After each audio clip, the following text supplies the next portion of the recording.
The 2x6 should be right here, and it goes up underneath the sill plate of the trailer or the angle flange. And then, is there good lighting where they can see where the flashing starts? Okay. Ah, perfect. Flashing and screws. We bend this flashing. It's 3 or 4 inches at 90, and then a 180 down, and then a 1/2 inch drip edge.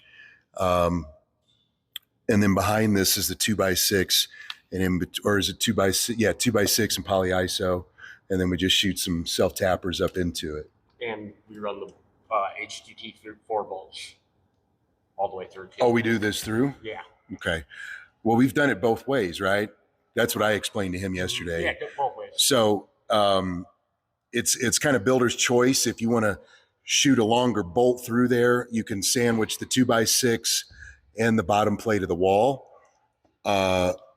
Just do that with a longer bolt through an HTT 4 anchor.